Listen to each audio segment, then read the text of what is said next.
우리 몸은 눈에 보여지는 거죠. 물론 우리는 마음으로도 하나님께 영광 돌려드릴 수가 있어요.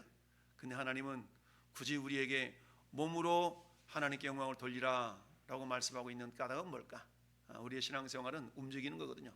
신앙생활은 우리의 동사, 명사가 아니라 동사이기 때문에 그렇습니다. 할렐루야. 그래서 우리가 하나님 나 예배하고 싶은데요, 오늘만 쉴게요가 아니라 우리가 이처럼 예배 자리에 나오기 위해서는 어때요? 내 시간을, 내 물질을, 내 마음을 움직이지 아니하면 우리가 신앙의 자리, 예배 자리에 나올 수가 없죠. 하나님은 그래서 우리가 인격이라 그러면 지정의를 얘기하잖아요. 지정의. 나라는 존재가 지식. 하나님을 예배해야 된다는 건 누구나 다 알아요? 지식으로 알죠. 두 번째, 근데 그 지식으로 아는 걸 갖다가 오늘 내가 수예배. 근데 명절이네. 명절이더라도 하나님 기뻐하시는, 하나님께 영광 돌리는 모습이 뭔가? 야 오늘 다 모여 예배 들어가자. 이래서 할렐루야, 하나님께 예배해야 된다라는 그런 생각, 그런 마음, 이게 우리 감정이라고 그런다면, 그 다음 세 번째는 어때요? 이것을 우리가 의지로 작동을 해야 되겠죠. 아무리 예배해야 된다는 걸 내가 지식적으로 알고 있어요.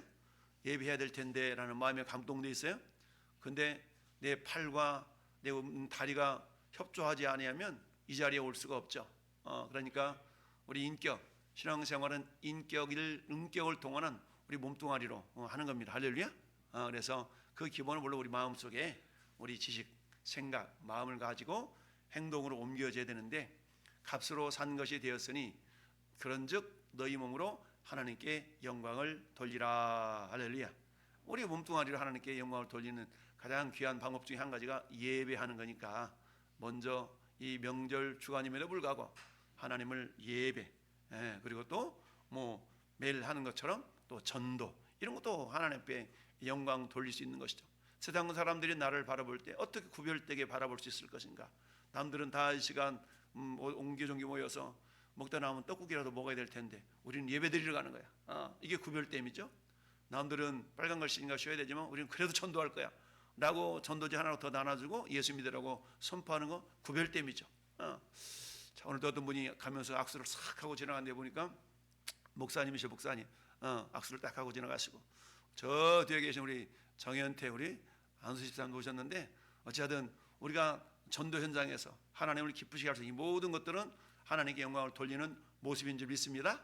특별히 오늘 말씀의 제목이 뭡니까? 구속과 언약이라고 그랬죠? 따라서 구속과 언약. 구속, 언약, 구속과 언약. 자, 우리 어떤 복음의 관점에서, 신학적인 관점에서 구속과 언약의 의미를 우리가 되새기면서 내 신앙생활과 어떤 관계가 있는가를 한번 우리가 묵상해 보기를 원하는데요.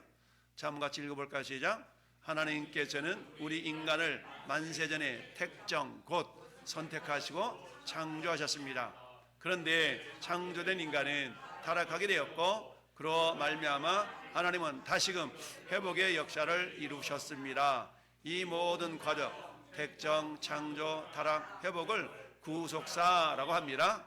다시 말해 구속사는 하나님이 만세 전부터 예수 그리스도 안에서 택하신 자들을 창조하시고 그들이 타락하지만 다시 회복하시는 모든 전 역사의 과정을 말합니다. 아멘. 우리 보통 구속사라는 말을 하는데요, 구속사라는 것은 저기 있는 것처럼 하나님 우리를 창세전에 선택하셨는데, 선택해서 지으셨는데 하나님을 예배하는 자로 삼으셨지만 죄 때문에 타락하게 되죠. 그래서 어때? 결국 타락된 인간은 하나님과 관계가 끊어졌고, 끊어진 관계 하나님 그대로 내버려 두지 아니하시고 당신의 은혜와 사랑으로 다시 회복시키기를 원하신다. 이 모든 과정을 뭐라고 그런다고요? 구속사, 구속의 역사라고 말한다는 얘기죠. 그래서 구속사라는 것은 하나님의 만세전부터 이미 예수 그리스도 안에서 택하신 자들을 창조하셨고, 그리고 타락했지만 다시 회복하시는 모든 전 역사의 과정을 우리는 구속사라고 말한다는 얘기입니다. 할렐루야. 그러니까 우리는 지금 구속사의 어떤 어느 한 시점을 우리가 지금 지내고 있는 것인데요, 그래서 이런 서론적인 말씀 가운데 특별히 오늘 20절 말씀에 값으로 산 것이 되었다라는 의미, 우리 올로 목사님도 간혹 그 말씀을 우리에게 하신 적이 있는데, 자, 값으로 샀다는 얘기는 우리가 뭔가를 상업적인 의미로 샀다라 그러면 첫째 산 것이 있어야 되겠고, 둘째 값을 지불해야 되겠고, 셋째 누구한테 샀는데, 넷째 어디서 샀는데, 이런 말들이 자연스럽게 나오게 되죠. 그렇다면 오늘 20절 말씀을 값으로 산 것이 되었으니 뭘 샀어요? 너희 몸을. 우리 하나님께서 우리의 몸을 샀다는 얘기죠. 너희 몸을 값으로 산 것이 되었으니 그런즉 너희 몸으로 하나님께 영광 돌리라. 그 우리가 보통 일반적인 개념으로서는 그럼 누구한테 샀나? 우리 몸을 샀는데 누구한테 샀나? 라고 우리가 궁금증을 가질 수가 있죠. 그리고 뭘 지불하고 어디서 샀나? 라고 얘기할 수가 있는데, 같이 한번 읽어볼까요? 시작. 단순히 거래의 개념이 아니라 예수 그리스도의 십자가 희생으로 성도가 죄와 세상 권세에서 해방되어 하나님의 소유가 되었음을 강조하는 신학적인 선언입니다. 여기까지. 그래서 값으로 샀다라는 개념은 우리가 어떤 거래의 개념, 상업적인 용어이기는 하지만 상업적인 개념이 아니다라는 겁니다. 그것은 예수님께서 십자가에서 흘리셨던 그 보혈의 공로, 보혈의 능력으로 성도가 죄와 사망 권세에 있었는데 그것을 해방시키시는 그러므로 말미암아 하나님의 소유가 되었다라는 그런 어떤 선언적인 신학적인 선언이 값으로 샀다라는 겁니다. 그러니까 누구한테 샀는데 라는 개념의 어떤 그런 생각보다는 우리가 이미 죄와 사망 권세 속에 있었던 우리가 하나님의 소유로 되었다라는 그런 어떤 그 권세가 무너지면서 주님께로 소속이 되었다라는 그런 개념으로서 값으로 샀다라는 것을 우리가 인식해야 된다는 얘기죠. 그래서 죄와 사망의 권세로부터이며 어디서 샀는가? 라고 할 때는 십자가 사건이라고 말할 수가 있다.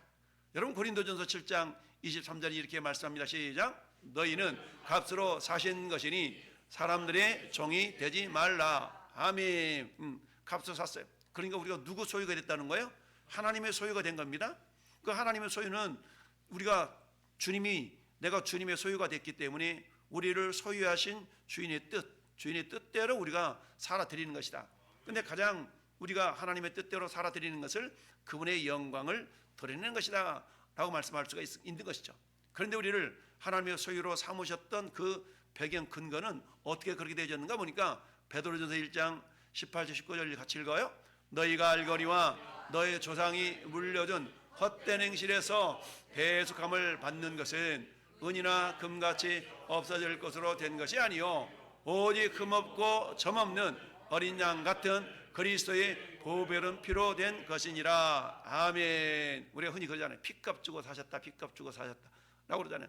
핏값을 지불하고 예수님의 보혈의 능력으로 사망 권세가 깨뜨려짐과 동시에 우리가 하나님의 소유로 이전이 되었다.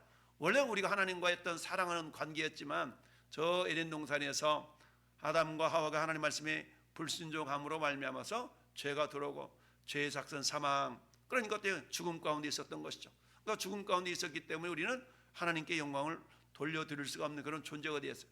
근데 다시 하나님 우리를 하나님께 영광 올려드리는, 영광 돌려드리는 그런 존재로 우리를 이렇게 삼으시게 한 모든 일련의 과정을 뭐라고 그런다고요? 구속사라고 말한다라는 얘기입니다. 그렇게 해서 우리가 신학적 선언으로서 죄와 사망의 권세로부터 샀으며 어디에 샀는가? 십자가 사건이다라는 얘기죠. 그러니까 누구에게 샀는가라는 질문은 곧 죄와 사망의 권세다라고 말할 수가 있습니다.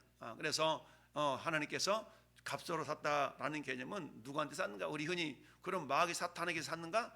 라고 생각할 수가 있는 그런 개념이 아니라 마귀 사탄의 권세를 깨뜨림으로 말미암아서 하나님의 소유가 되었다는 그 개념으로서의 값으로 샀다는 의미를 우리가 그렇게 생각을 해야 된다는 얘기죠. 물론 저 주장은 초대교회 때부터 값으로 산 거에 대한 그 개념이 주장이 좀 엇갈리는 경우가 있기는 해요. 근데 보통 우리가 성 어거스틴이라고 하는데 그 어거스틴도 역시 저런 개념으로서 인식을 했었어요. 그래서 죄와 사망의 권세로부터 우리 주님의 보혈의 능력으로 우리가 하나님의 소유가 된 그런 존재가 되었다라는 의미로서 값으로 샀다라는 것이고, 그러니까 이제는 어때요? 내가 내 것이 아니고 주님의 것이니까 이제 우리가 주님의 뜻대로 살아드리는 삶, 가장 귀한 것은 하나님께 영광을 돌려드리는 삶이어야 된다라는 것이죠. 다시 살펴보면 값으로 샀다는 의미는 첫째 뭐라고요? 법적 영적인 선언으로 인간은 죄 아래에 있었고 그 결과 사망과 심판이 필연적이었지만 예수님의 희생으로 그 법적 요구가 충족되었다라는 얘기입니다. 그러니까 예수님의 희생으로 심판이 예정되어 있지만 그 심판으로부터 심판을 면할 수 있는 그런 신분이 됐다는 얘기죠.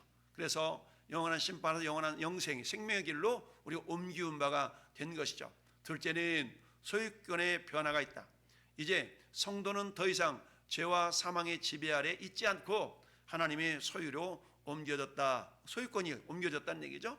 그러니까 왜 우리가 등기 전 그지 않습니까? 그런 것처럼 어찌 보면 우리가 영적인 등기가 마귀 사탄 너는 내 거야 라고 했던 것이 이제는 하나님의 소유로 우리가 등기가 이전된 것이죠.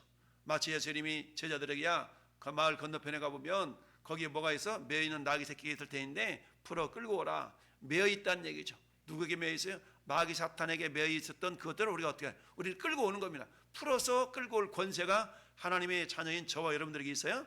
그래서 그걸로 누구에게로? 예수님께로 인도하는 것을 우리가 전도라고 말할 수가 있는 것이죠. 인도 때는 전도 또는 구원 다양한 개념으로 이해할 수가 있는데 그 역할을 저나 여러분들이 할 수 있어야 된다는 얘기죠. 그래서 소유권의 변화로 이제 성도는 더 이상 죄와 사망의 지배 아래 있지 않고 하나님의 소유로 옮겨졌다. 즉 값으로 산 것은 사탄에게서 값을 주고 산 것이 아니라 그리스도의 희생으로 죄와 사망의 권세를 깨뜨려 성도를 하나님의 소유로 삼으셨다라는 그런 의미가 오늘 읽어본 20절 말씀 가운데 담겨져 있는 의미다라는 얘기입니다. 자, 그러면 우리가 여러 가지 개념들이 있는데 크게 구속과 대속이라는 그런 의미를 생각해 볼 수 있는데요. 여러분 구속, 물론 신약 성경에는 개혁 성경에서는 구속이라는 단어가 나오는데 이 개혁 개정으로 바뀌면서 구속이라는 단어를 전부 다 속량으로 바꿨어요. 그래서 에베소서 1장 7절 말씀 시작. 우리는 그리스도 안에서 그 은혜의 풍성함을 따라 그의 피로 말미암아 속량 곧 죄사함을 받았느니라. 그러니까 속량이라는 단어가 우리 개혁 성경에서는 구속으로 되어 있거든. 구속 곧 죄사함을 받았느니라. 그러니까 저 구속을 속량으로 해석했다는 얘기는 어때요? 그 의미가 대동소이하다라고 말씀하고 있는데, 근데 자세히 보면 속량이라는 단어보다 구속이라는 단어가 개념이 더 큰 거예요. 자, 구속이라는 개념과 그걸 한번 다시 보면 자, 구속이라는 것은 뭐라고요? 죄와 사망에서 건져내는 하나님의 구원 사건, 이라고 볼 수가 있는 거죠.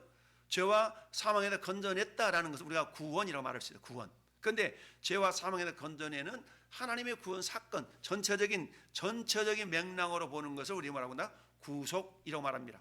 이 구속사라는 것이 뭐라고 했습니까? 창조하고 타락하고 택하시고 창조, 타락, 다시 한번 회복, 이 과정을 구속사라 그랬잖아요. 그런 것처럼 한 시점이 아니라 전체적인 개념으로 볼 때 우리가 구속이라는 단어를 쓴다는 거예요. 그런데 우리가 대속이라는 단어는 뭐냐? 저 대자, 속자는 똑같은 속자죠. 속할 속인데 대신 속했다는 거고, 그래서 인간을 대신하여 죄값을 치른 그리스도의 희생을 강조할 때 우리가 뭐라고 한다고? 대속이라는 단어를 쓴다고요. 우리가 대속, 내가 대신이야 이렇게 말할 때는 예수님이 우리가 지불해야 될 그 어떤 대가를, 죄의 대가를 예수님 대신 지불했다는 얘기죠. 그로 말미암아 우리가 어때? 구원받은 것이죠. 그래서 범인은 전체적 구원의 행위를 보통 구속이라는 단어를 쓰는 겁니다. 근데 대속이라는 단어는 구체적으로 구속의 방식을 말하는데 그 방식은 뭐라고요? 대리적인 성격이 있다는 얘기죠. 그것은 예수님을 통하여서 이루어진다는 얘기죠. 그러니까 강조점은 하나님과의 죄 문제를 해결하기 위한 그런 의미로서의 개념이 구속이라는 개념 속에 강조가 되어 있다면, 대속이라는 개념은 인간 대신 그리스도의 희생이 더욱더 강조되어진 그런 용어가 대속이라는 용어입니다. 그래서 에베소 1장 7절 우리가 좀 전에 같이 읽어봤는데요. 우리는 그리스도 안에서 그의 은혜의 풍성함을 따라 그의 피로 말미암아 속량 곧 죄사함을 받았다. 그러니까 속량이 되니까 죄사함이 되는 것이죠. 마가복음 10장 45절에는 인자가 온 것은 섬김을 받으려 함이 아니라 도리어 섬기려 하고 자기 목숨을 많은 사람의 대속물로 주려 함이니라. 그러니까 우리가 구원, 구속, 대속, 속량 다양한 그런 용어들이 있어요. 거의 비슷한 단어인데, 자, 저기서 구원이라는 것은 건져냈다. 죄와 사망으로 건져냈다는 그 건져낸 그 개념만을 우리가 구원이라 그런다 그러면 구원이나, 구속이라는 것은 그 전체적인 과정을 우리가 구속이라고 말할 수 있는 거예요. 그런데 이 구속은 구속인데 요 구속의 개념을 우리가 속량이라는 단어로 지금 바꿨다고 그랬잖아요. 그러면 속량이라는 건 뭐냐? 속량이라는 건 저 뒤에 가보면 속량은 값을 치르고 자유롭게 했다라는 의미예요. 그러니까 구속의 이미지화라는 얘기인데, 구속의 의미긴 의미인데 어떤 의미가 강하냐면 저기서 보니까 어떤 그 이미지화했다는 얘기입니다. 그래서 속량이라는 말은 뭔가 내가 값을 치르고 자유롭게 했다라는 건데, 근데 그렇게 보면은 구속이 저 큰 개념이고 속량이 좀 더 좁은 개념으로 우리가 이해가 되어지잖아요. 그런데 저것을 값을 치르고, 어찌하든 구속이라는 것은 죄와 사망에서 건져내기 위해서는 값이 지불이 돼야 되죠. 근데 어떻게? 대속의 방법으로 값을 지불한 겁니다. 내가 지불하지 않고 예수님이 지불하신 방법으로. 그러므로 말미암아 값이 치러지고 자유롭게 되어지는 그런 어떤 이미지적인 그런 모습을 우리가 속량이라고 말할 수 있다는 얘기죠. 그러니까 구속이라는 단어나 속량이라는 단어는 어차피 같은 개념일 수가 있는데, 저것은 속량이라는 단어는 이미지적인 의미를 가지고 이렇게 볼 수가 있고, 그리고 우리가 속죄라는 개념이 있는데, 이것은 하나님과 인간과의 관계 회복의 의미를 강조하는 그런 단어로서 우리가 속죄라는 의미를 볼 수가 있는 거고요. 자, 그래서 구속, 구원이라는 보통 영어로 말하면 salvation, 원어로 말하면 소테리아라고 할 수가 있고요. 구속이라면 redemption 이라는 단어인데, 이 구속과 속량, 구속은 원래 redemption이고 속량은 ransom인데, 저 단어가 원어적으로 좀 다르긴 하지만 쓰임 받는 모습은 저 아까 말씀드린 것처럼 그렇게 비슷하다라는 겁니다. 그렇게 해서 우리가 구원이라는 것은 우리가 죄와 사망 가운데 건진받는 그 사건만을 우리가 강조할 때 건진받았다는 의미를 이야기할 때 우리가 구원받았다고 말할 수 있는 거고요. 그다음에 구속이라는 것은 전체적인 맥락의 속에서 우리가 구속, 그래서 구속이라는 단어를 가지고 구속사라는 그런 단어가 왔다는 것고, 그리고 이 구속의 과정 가운데 그것을 이미지화시켜서 우리가 이해할 수 있도록 한 것이 보통 속량이라는 단어로 사용된다라는 것을 우리가 알 수가 있습니다. 자, 우리 히브리서 9장 12절 볼까요?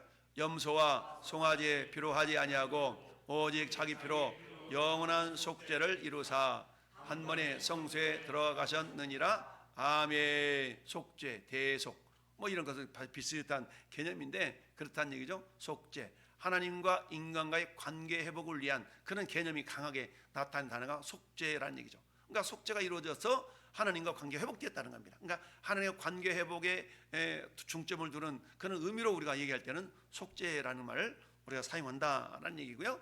자, 그래서 구속사의 중심은 뭐냐? 결국 예수 그리스도가 구속사의 중심이 되신다. 그러니까 예수님이 타락한 인간을 회복시키기 위해서 초림하셨죠. 그 다음에 약 2000년 전 말씀이 육신이 되어 하나님이 사람이 되어 이 땅에 오신 분이 예수님이시죠. 그러나 완전한 회복을 위해서 어때요? 다시 오실 것이죠. 그래서 예수님, 우리의 구원은 언제 완성이 되어져? 예수님이 재림하신 순간에 우리 구원이 완성이 되는 거죠. 그렇게 해서 이미 우리는 천국 백성이지만 not yet, 이미 천국 백성이지만 아직은, 그래서 우리가 천국의 이중성을 늘 얘기하죠. 그래서 우리는 이미 천국 백성이지만 아직은 완전한 천국 백성이 아니다 라는 말로 우리가 already not yet을 표현하고 있는데요. 자, 하여튼 그렇게 해서 완전한 회복을 위해서 예수님이 다시 오실 것이다. 하나님의 구속사는 예수님의 초림과 재림으로 완성이 됩니다. 그렇기 때문에 구속사의 중심은 예수 그리스도가 되신다라는 얘기죠. 우리가 보통 구원 그러면 셀베이션인데, 이건 죄와 사망 가운데서 그냥 건져낸다라는 그런 개념으로서의 구원이라고 한다면, 구속이라는 말은 건져내다는 뜻이긴 하지만 어떤 값을 치르고 찾아온다라는 그런 의미가 좀 강하다라는 것이 이 구속이고, 이 구속이라면 전체적인 개념 속에서 우리가 생각해 볼 수가 있고, 특별히 우리가 속량이라는 단어가 우리가 개혁 성경에서 구속이 개혁 개정으로 옮기면서 우리 속량으로 바뀌었는데, 그래서 구속과 속량의 의미는 비슷하지만 속량이라는 단어는 이미지화했다는 것이죠. 이미지화, 이렇게 됐구나 라는 것으로 우리가 이해를 할 수가 있다. 자, 요한복음 1장 14절 읽어봐요. 시작. 말씀이 육신이 되어 우리 가운데 가심에 우리가 그의 영광을 보니 아버지의 독생자의 영광이요 은혜와 진리가 충만하더라. 아멘. 그러니까 우리 몸으로 하나님께 영광을 돌려야 되는 이유는 내 몸이 내 것이 아니기 때문에 그렇다는 얘기죠. 우리가 어떤 물건을 샀어요. 그럼 내가 뭔 목적이 있어서 산 거잖아요. 내가 뭔가를 샀어. 어떤 목적이 있어서 샀다는 얘기죠. 그럼 내가 산 그 물건은 내가 산 목적대로 쓰여질 때에 가장 가치가 있는 것이죠. 가장 가치가 있는 겁니다. 마찬가지로 주님은 우리 몸을 우리 주님의 소유로 사셨어요. 그리고는 어때요? 그 사셔서 뭐 하기를 원한다고요? 하나님께 영광 돌려드리기를 원하신다. 그러니까 구원받은 저와 여러분들의 삶의 궁극적인 목적은 하나님의 영광을 위하여 살아야 된다. 그 하나님의 영광이라는 건 뭐라고 했습니까? 나를 통하여 하나님의 하나님 되심이 드러나는 거예요. 이 시간 우리가 수예배 드리러 왔어요. 명절날 다들 집안에 모여서 아마 믿는 사람이든 안 믿는 사람들은 그런 시간을 가질 수 있지만 우리는 어때요? 나 오늘 예배 드리러 가야 돼. 오늘 가서 내가 예배 드려야 돼. 내가 그래도 안수 집사인데 빼먹으면 안 되지. 내가 집사인데 내가 권사인데 빼먹으면 안 되지. 이런 어떤 자부심을 가지고 예배에 동참하고 있다면 사람들이 바라볼 때 너는 집사는 그런가 보구나. 세상 사람들이 바라볼 때 그러지 않겠습니까? 근데 장로가 됐는데 그 자리에 앉아 있어가지고 오늘은 명절이니까 괜찮아 라고 그렇다 그러면 구별이 안 돼. 구별이 안 된다는 얘기는 뭡니까? 영광 돌려드리지 않는다는 얘기죠. 그러니까 전 여러분들이 내가 집사면 집사로서 어떤 직분을 맡았든 간에 우리가 그 순간에 저 사람은 뭔가 좀 다르구나라고 구별됨이 나타날 수 있어야 된다는 얘기죠. 그 구별됨이라는 것을 우리가 거룩이라고 말할 수 있는데 이 거룩된 모습을 통해서 하나님이 영광 받으시는데 특별히 이 시간에는 뭐예요? 하나님께 예배하는 시간.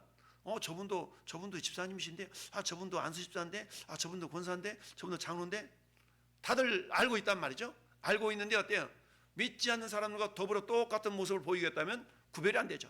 구별이 되지 않는 가운데는 영광이 나타날 수가 없는 겁니다. 그러니까 말씀 육시대 우리 가운데 거하시면 우리가 그의 영광을 보니 아버지의 독생자의 영광이요 은혜와 진리가 충만하더라. 예수님은 절저하게 어때요? 당신의 삶을 사셨지만 아버지의 영광을 위하여서 사신 분이 예수님이잖아요. 그래서 우리도 역시 마찬가지. 우리가 값으로 산 것이 되었으니까 이제는 어때요? 우리 몸을 철저하게 하나님의 영광을 위하여서 우리가 사용할 수 있어야 된다는 거예요. 오늘 말씀 제목이 구속과 언약인데요. 자, 언약이라는 말은 히브리어로 말하면 베리트라는 단어, 그리고 헬라어로 말하면 디아다케라는 영어고요. 그다음에 우리 영어로 말하면 카비넌트라는 단어인데 이게 언약입니다.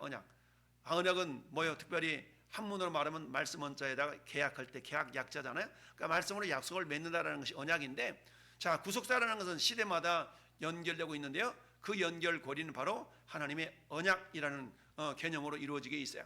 그래서 히브리어로 보통 베리트란데 베리트란 단어는 자른다라는 뜻이 담겨져. 자른다.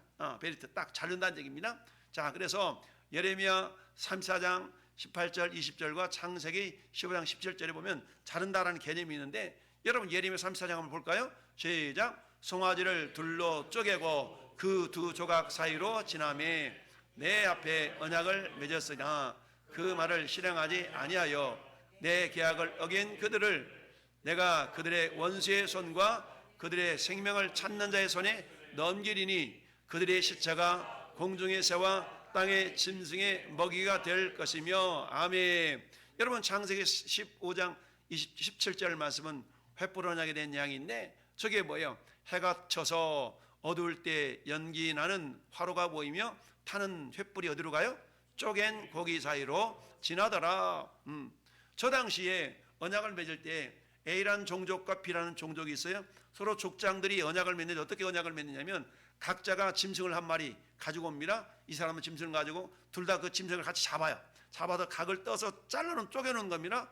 그리고 쪼개내면서 둘이 손을 잡고 쪼갠 고기 사이로 지나가는 겁니다. 쪼갠 고기로 사이로 지나가. 이 말은 무슨 말이냐? 우리 약속을 맺었어. 약속을 맺었는데 둘 중에 누군가가 약속을 어기잖아. 그러면 이 쪼갠 고기가 되는 거예요. 쪼개져서 고기처럼 된다는 얘기입니다.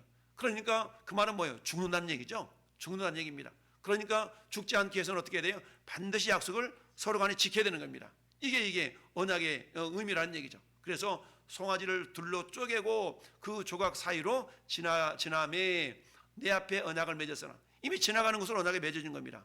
그럼 어떻게 그 말씀을 반드시 말을 실행해야 되잖아요. 근데 얘가 언약을 어겼기 때문에 어떻다? 이제 죽음으로 내어준다는 얘기죠. 그런 의미가 이게 언약이라는 카베넌트라는 단어 속에 베리트라는 단어 속에 담겨져 있다는 얘기입니다. 헬라어로는 디아다케라는데 이 디아라는 디라는 말은 보통 이게 둘을 의미를 하고 있거든요. 그래서 디아라는 말은 둘이라는 의미가 있고 노타 다케라는 그런 의미가 있는데요. 그래서 언약이라는 건 둘 사이에 놓여진 것이라는 의미가 있다는 거야. 둘 사이에.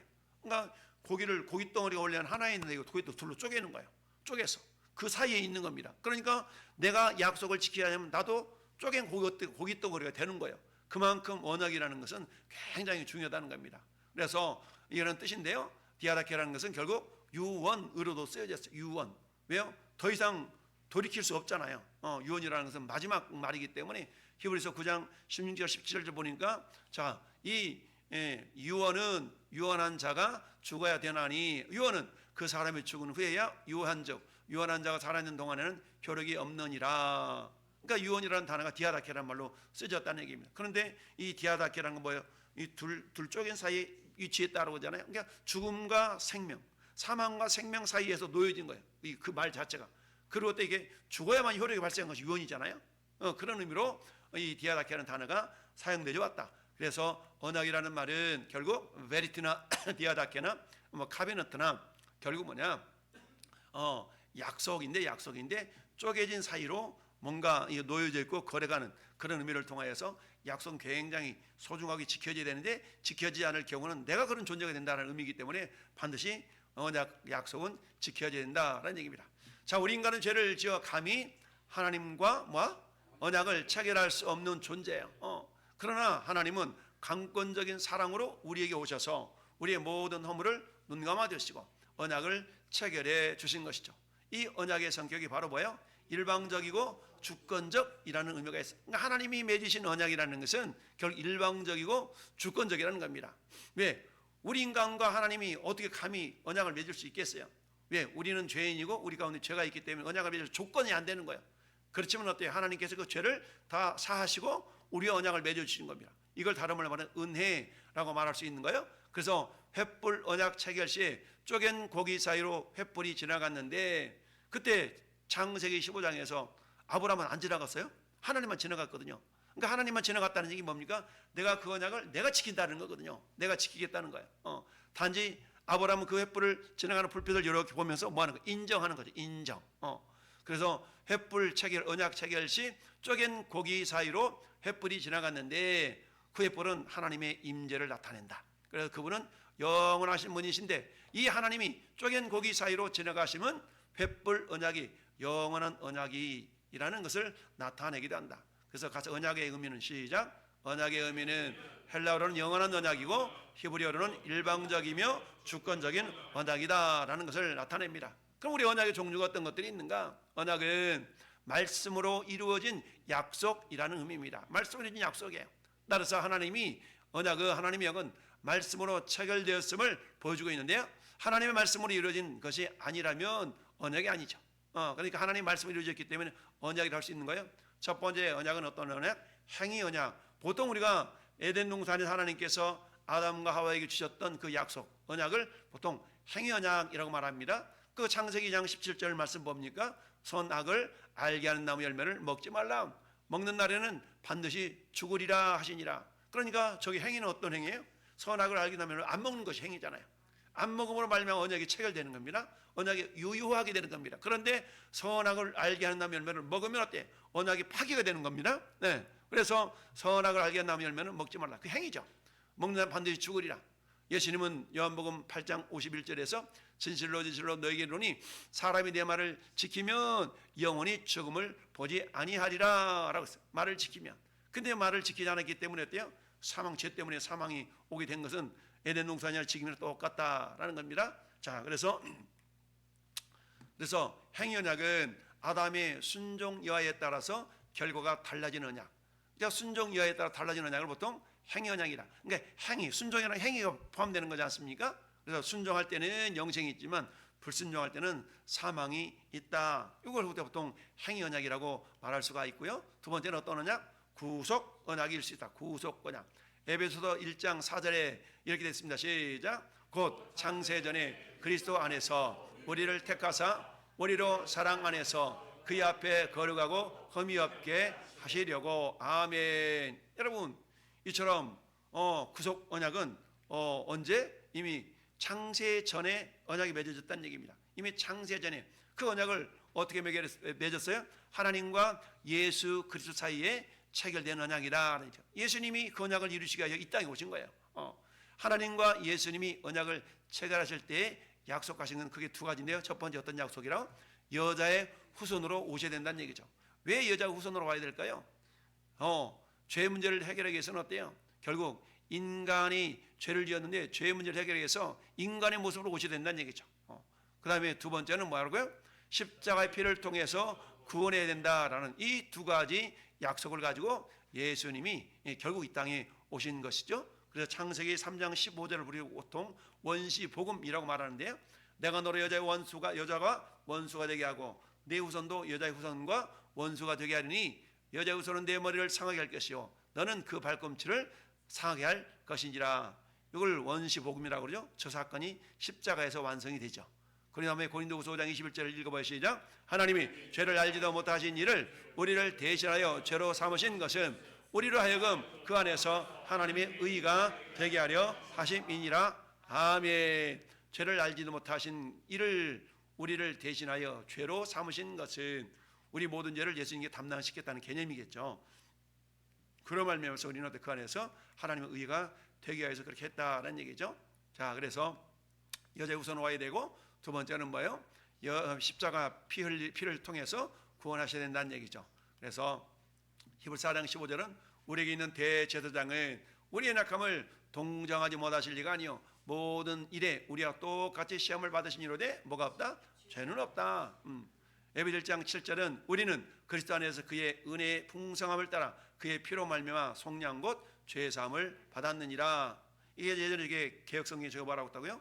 구속 곧 죄 사함을 받았느니라 라고 말씀하고 있습니다. 그러니까 예수 그리스도 안에서 은혜의 풍성함을 따라 그의 피로 속량 구속함을 받았다, 죄 사함을 받았다라는 것이죠. 그래서 구속 언약이라는 것은 이미 창세전에 아버지 하나님께서 예수 그리스도와 맺으셨던 그 언약인데 그 언약을 성취시키시기 위해서 뭐였어요? 인카네이션, 성육신 하셨던 것이죠. 세 번째 언약은 은혜 언약인데요. 자, 은혜 언약은 뭐냐? 우리 타락한 인간은 도저히 하나님과 언약을 체결할 수가 없는 존재예요. 그런데 하나님께서 우리에게 오셔서 언약을 체결해 주셨기 때문에 이것이 뭐예요? 은혜 언약이라는 얘기죠. 역사를 통해서 다양한 모습으로 이 은혜 언약이 나타나고 있는데요. 노아도 마찬가지예요. 노아는 당시에 뭐를 입었다고 그랬어요? 하나님께 은혜를 입었다고 그러잖아요. 노아는 이후 당시에 완전한 자의 하나님이 은혜를 입은 자라고. 그 은혜라는 것은 하나님 편에서, 인간 편에서는 도저히 감당할 수 없는 것이지만 하나님 편에서만이 가능한 것이 은혜지 않습니까? 아브라함도 마찬가지죠. 아브라함은 어떤 존재였어요? 저 갈대우리에서 우상장수 아들로 태어났어요. 그러니까 아브라함의 힘으로는 도저히 믿음의 조상이 될 수가 없는 존재였지만 그런 아브라함을 하나님 부르셨대요. 믿음의 조상 삼으신 그 자체가 뭐라고요? 은혜라는 얘기입니다. 우리 자신을 바라보면 그렇잖아요. 여러분 스스로가 구원받을 수 있어요? 없잖아요. 저도 역시 마찬가지예요. 내가 목사 깜도 안 되는데 나를 목사 만들어 놓은 거 아니겠어요? 이게 모든 것이 하나님의 은혜라는 얘기입니다. 할렐루야. 근데 중요한 것은 그 순간에 그게 은혜인지를 몰라. 지내놓고 보면 이게 은혜로다. 지내놓고 보면 그게 은혜인 줄 깨닫는 것이죠. 그래서 은혜라는 것은 그 순간에 이게 무슨 은혜냐 라고 우리가 알지 못하지만 지나고 보면 그게 은혜인 것이 깨닫게 하는 것이죠. 그래서 우리가 뭐예요? 은혜 아닌 것이 없다. 모든 것이 은혜였어라고 그런 찬양을 부를 수가 있는 것이죠. 모세 역시 마찬가지 아닙니까? 모세도 어때요? 정말 저 날강에 던져져서 죽임을 당해야 되는데 갈대 상자에다가 잘 아기를 보관하고 그 갈대 상자가 누구한테 발견이 됐어요? 바로의 공주한테 발견이 되잖아요. 이런 걸 통해 하나님께 결국 그 모세로 하여금 이스라엘 백성 구원에는 그런 구원의 도구로 사용하시고 저 시내산에서 그다음 저 모압 평지에서 결국 언약을 맺으시죠. 이런 언약 그런 것들이 결국 뭡니까? 이 모세 입장에 본다 그러면 이스라엘 백성 입장에 본다면 전적인 은혜였다. 다윗도 역시 마찬가지죠. 다윗은 어떤 존재였어요? 이새의 8번째 아들이었어요. 목동이었어요. 그랬던 다윗을 하나님께서는 어때요? 이스라엘 왕으로 삼잖아요. 이 모든 것들이 결국 뭐다? 은혜라는 얘기입니다. 예레미야 선지자, 에스겔 선지자도 같이 맺은 은혜를 이렇게 표현합니다. 우리 예레미야 33장 31장을 봅시다. 시작. 여호와의 말씀이니라. 보라, 날이 이르리니 내가 이스라엘 집과 유다 집에 새 언약을 맺으리라. 이 언약은 내가 그들의 조상들의 손을 잡고 인도하던 맺은 언약과 같이 아니한 것은 내가 그들의 남편이 되었어도 그들의 내 언약을 깨뜨렸음이니라. 여호와의 말씀이니라. 아멘. 근데 깨트려지지 않는 언약이 있는데 왜? 하나님이 주도적으로 그 언약을 이루어 가실 것이기 때문인데 그것을 은혜 언약이다라고 말합니다. 그 언약은 우리 안에 누구를 보내주셔서 성령님을 보내주셔서만이 가능하다는 얘기죠. 성령으로 가능한 언약. 그래서 그러나 그날 위에 내가 이스라엘과 맺을 언약은 이러하니 쭉 뭐라고요? 나는 그들의 하나님이 되고 그들은 내 백성이 될 것이라 여호와의 말씀이니라. 3,4절 읽어봐요. 시작. 그들이 다시는 각기 이웃과 형제를 가리켜 이르기를 너는 여호와를 알라 하지 아니하리니 이는 작은 자로부터 큰 자까지 다 나를 알기 때문이라. 내가 그들의 갱을 사하고 다시는 그 죄를 기억하지 아니하리라. 여호와의 말씀이니라. 아멘. 어떻게 저게 가능합니까?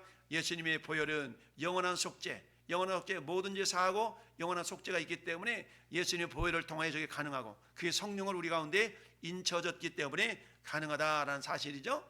여러분 예수께서 선지자를 통해서 말씀하십니다. 그러나 내가 너희 어렸을 때에 나와 세운 언약을 기억하고 너와 영원한 언약을 세우리라. 그 언약은 뭐냐? 네가 내 형과 아우를 접대할 때에 내 행위를 기억하고 부끄러워할 것이라. 내가 그들을 네게 딸로 주려니와 내 언약으로 말미암지 아니하니라.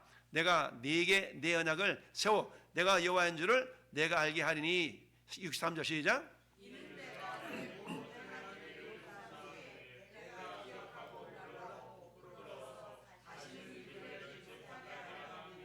주 여호와의 말씀이니라. 아멘.